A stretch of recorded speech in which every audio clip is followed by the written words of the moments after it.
All right, ChatGPT's tips on becoming a millionaire. Now, before we get into this one, I'd like to ask you, if you find my content valuable, to go ahead and hit that thumbs up button, subscribe to the channel, and hit that notification bell. All right, let's get into this one. This one's going to be a good one. ChatGPT's tips on becoming a millionaire. Now, as we all know, AI is just kind of taking over out there. Not even kind of, definitely taking over. It is the future. In fact, here recently, I was talking to the young man. His family helped us build our home. They Casas did an excellent job building our home. And I just met him as I was out walking. He works in real estate, and he was talking about how he's embracing AI. In fact, he was asking me, what do you think about AI?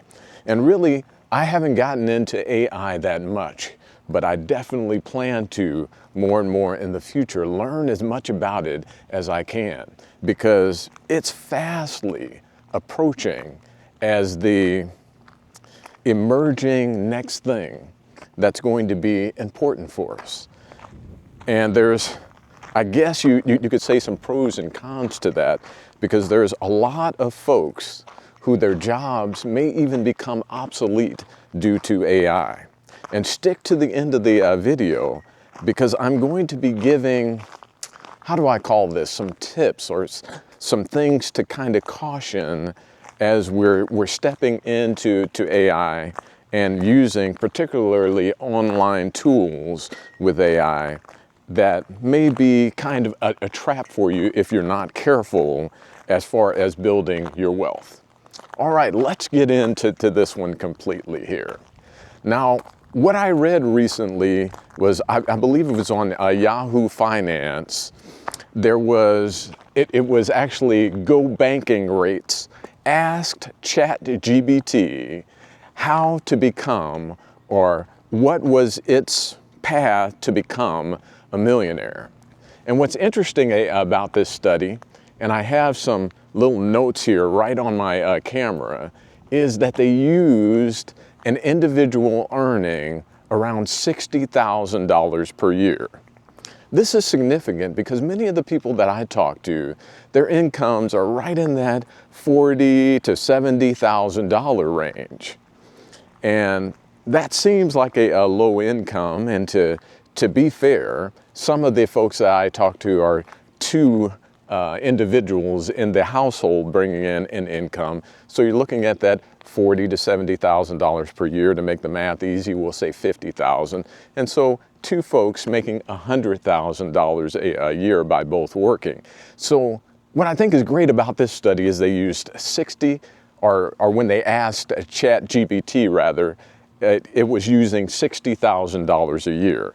I think that's a good income, that's a workable income. Most people, or many people, can relate to that, and it may even be earning more than that. So it's a good place to start. So $60,000 a year salary.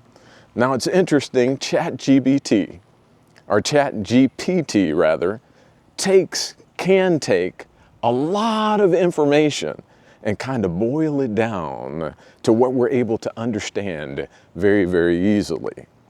And AI and those tools are great at gathering a bunch of information from everywhere. Anything from, written text, blogs, and that sort of thing, to even video, and all sorts of information, and coming up with a concise and clear answer to a query or question.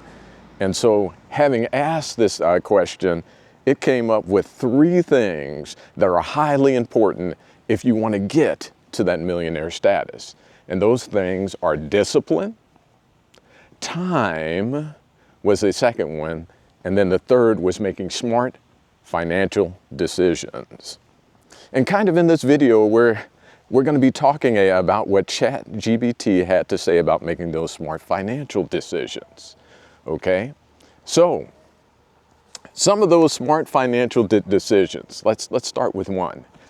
Number one is to maximize savings.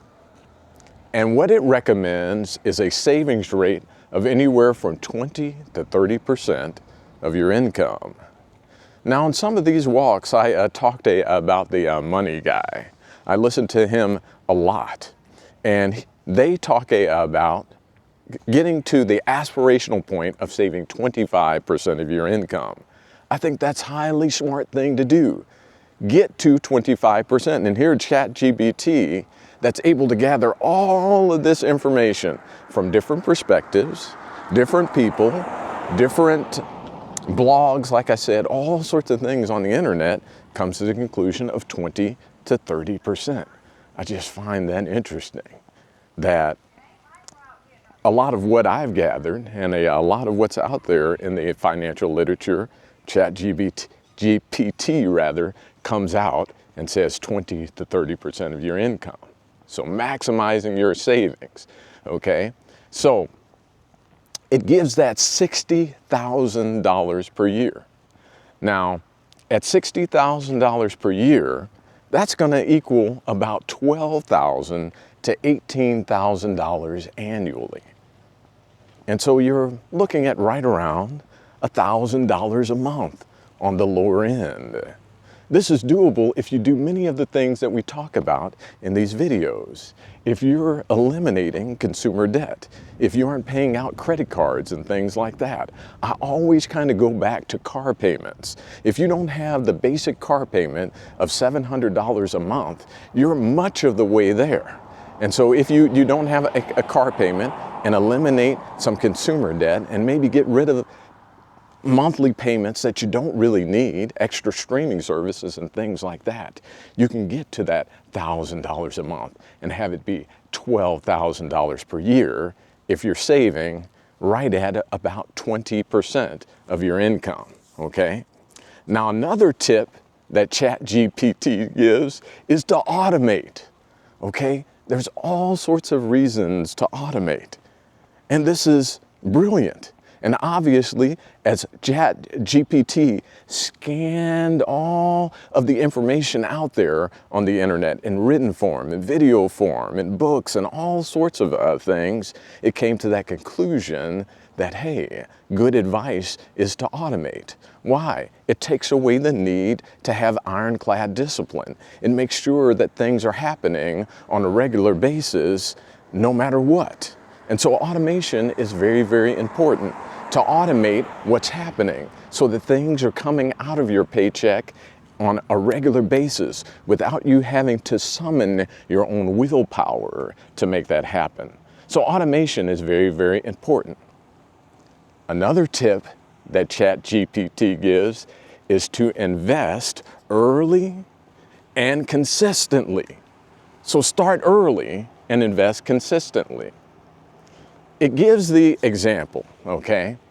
If you were to put in $10,000 per year for 30 years into your savings, and with this, it's important that I talk to you 25-year-olds if you're out there. If you're younger, in that 25-year-old range, and you were to save from age 25 to age 55, $10,000 per year, on a 7% return.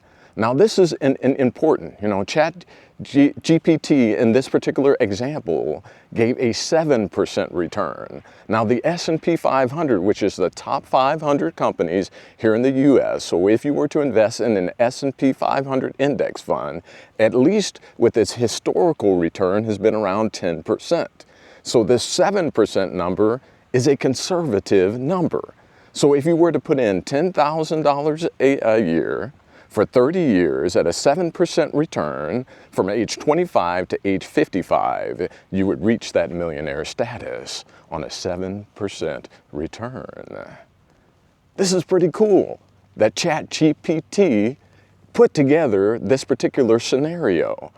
And it shows that on around $60,000 per year, if you can do $10,000 a year, just $10,000 a year from age 25 to age 55, you could reach that millionaire status.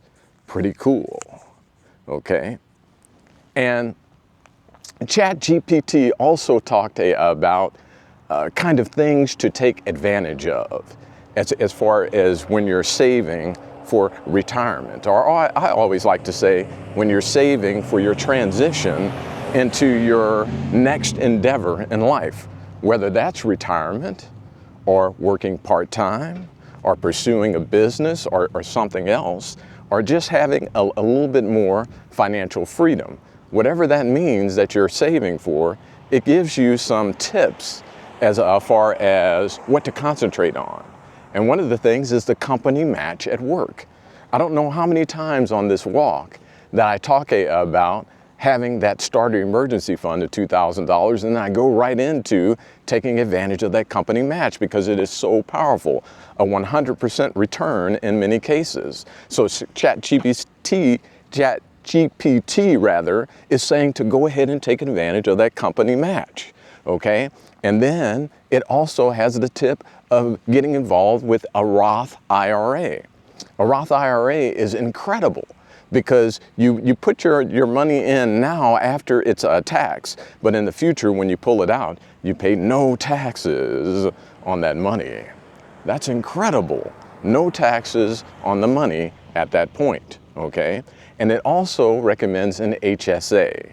HSAs are health savings accounts. They're triple tax advantage. I'm not going to go into that, but it's interesting that ChatGPT has that as a serious tip for you as far as saving for retirement and becoming a millionaire by the time you retire. The money guy that I listen to often talks about HSAs and taking advantage of those if you have those as an option where you work. It's or not necessarily where you work, but if you have a high deductible plan or you don't have a Cadillac plan at work, it may make sense to go ahead and have a high deductible plan and then an HSA on top of that to save for. It's definitely something to look into, okay?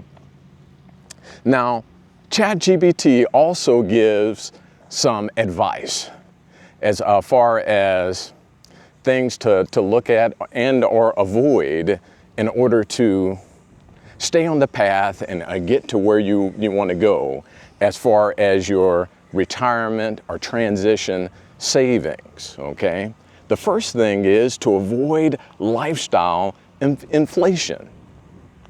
Be on guard about lifestyle inflation, keeping up with the Joneses, spending more than you need to spend, and actually sabotaging your ability to have the resources to save that money that you need to save over 30 years at $10,000 a year.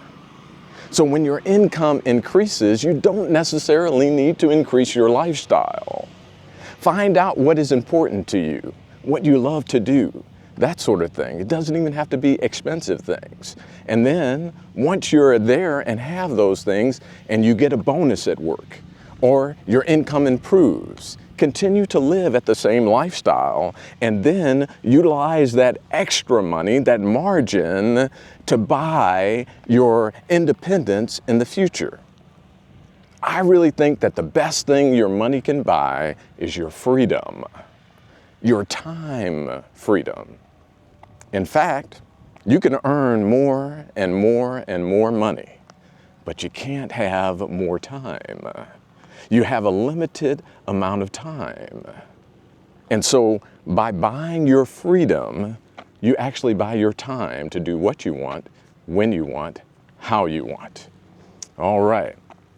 So it's avoid that lifestyle creep, that lifestyle inflation.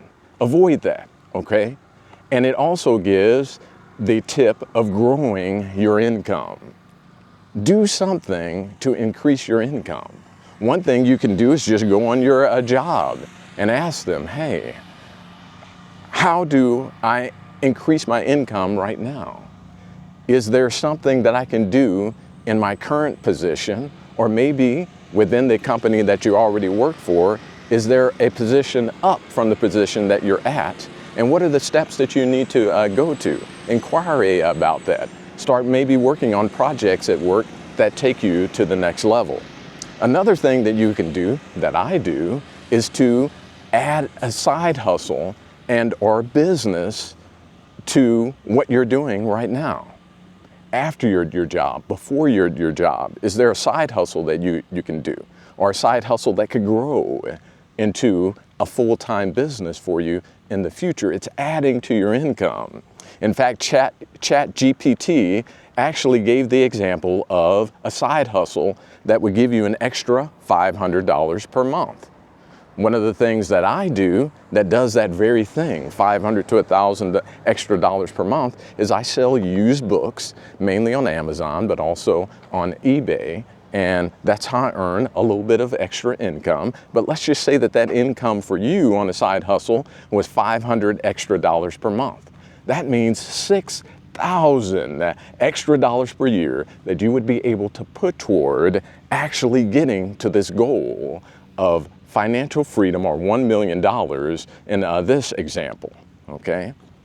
Now, the overall tip that ChatGPT gave was, and I want to say this correctly, is keep your mind on the road to your wealth. Keep your mind on the road to your wealth. And that brings me to the little tip that I'm going to give you. Because now, if you look around, and I'm thinking in my head about the example at work. At work, I walk into the break room. And what do you think that I see every time I walk into the break room at work? What is everybody doing? But besides they're eating, because that's what most people do on break. But what else do you think that they're doing? Or what do they have out? And what are they looking at while they're eating? I bet you can guess it. They've got their cell phone in their hand or on the table there, and as they're taking their bites, they're looking at that phone and they're scrolling through it and that sort of thing. And now we're talking about AI. We're talking about ChatGPT. But the overall internet has the ability to draw our attention, draw our eyeballs, and actually have us looking at things and seeing things, and it's very, very, very efficient at getting our attention and having us go down different rabbit holes that are designed to do several things. One, it wants us in the end to join something, become a part of some newsletter or email, or it's getting us to actually purchase something, bottom line, okay? That's where it's leading us to. Okay? And it's very efficient at what it does. In fact, now with AI is actually able to record every single click that you have. If you look at a photograph, it knows whether you're blowing up that photograph, using your fingers to pinch it out, and what you're actually focusing on and looking at. It's taking in this data not every year, not every month, not every week, or not even every day. It's taking it second per second, even per millisecond. It's taking in this data, not from hundreds of people, not from thousands of people, but millions upon millions of people in real time. It's taking data. I like to think of it as the most or the best study of psychology and human behavior, and the most efficient studier of psychology and human behavior as far as what it takes to grab attention and what it takes to move a person from having money in their pocket and letting go of that money and actually purchasing something. It is the best at doing that by far. And it's highly, highly, like I said, efficient at what it does. So you need to be careful as you go online, as you're looking at things, to stay focused on your wealth building. Do not let it grab your attention and pull you into purchasing things that you do not need and going places with your money that you do not need to go. It's good to watch videos and things like this YouTube video, but be careful not to be distracted and pulled from your wealth building. And AI is becoming more and more efficient at doing that. So just be careful. Make sure that you have a good plan. And when you're online, do not get trapped into letting go of your money and sabotaging your future. Thanks for listening to this one. I wish you the best in your financial journey. Again, if you find my content valuable, go ahead and hit that like button, subscribe to the channel, and hit that notification bell. Thanks again for listening.